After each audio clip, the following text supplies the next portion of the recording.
गणपतीपुळ्यातील सागरी लाटाने घेतले आहेत 5 तरुणांचे जीव. 5 गरीब कुटुंबाचा आधार समुद्राने गिळंकृत केला आहे.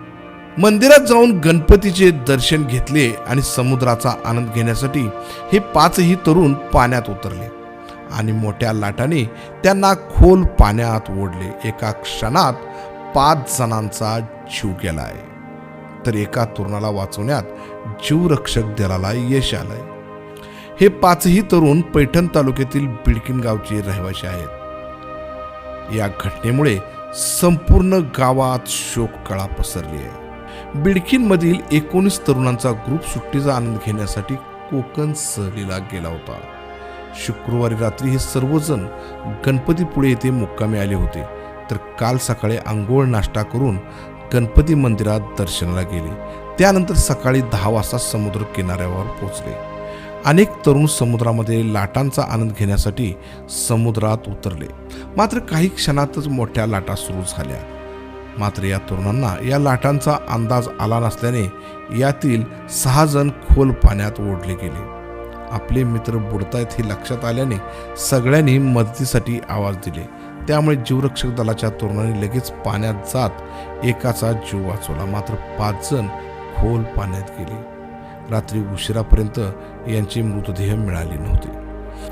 आनंद नरवडे, अनिकेत हिवराळे, प्रेम आदमाने, आदित्य राऊत, यश कांबळे हे 20 वर्षीय 5ही तरुण बिडकीन गावचे रहिवासी आहेत. त्यांच्या कुटुंबातील परिस्थिती खूपच हलाखीची असून हेच मुले आपल्या घराचे आधार होते. यातील आनंद नरवडे या तरुणाची आई धुणे भांडे करते, तर वडील रिक्षा चालवून आपल्या कुटुंबाचा उदरनिर्वाह करतात.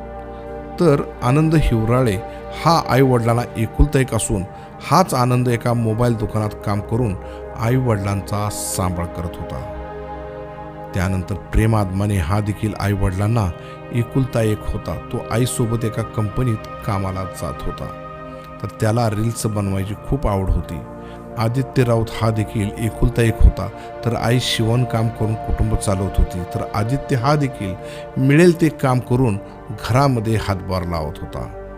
यश कांबळे याचे वडील मागील काही दिवसांपूर्वी निधन झाले होते, तर यश हा चप्पलच्या दुकानात काम करून आपले कुटुंब चालवत होता. हे 5ही तरुण गरीब घरातून असून हे सगळे कुटुंबाचे आधार होते, मात्र यांच्या जाण्याने संपूर्ण कुटुंब उघड्यावर पडले आहेत. यातील 4 जण एकुलते एक असल्याने आई वडिलांचा आधारच तुटल्याचे दिसून येत आहे. या घटनेनंतर संपूर्ण पैठण तालुक्यात शोककळा पसरली आहे.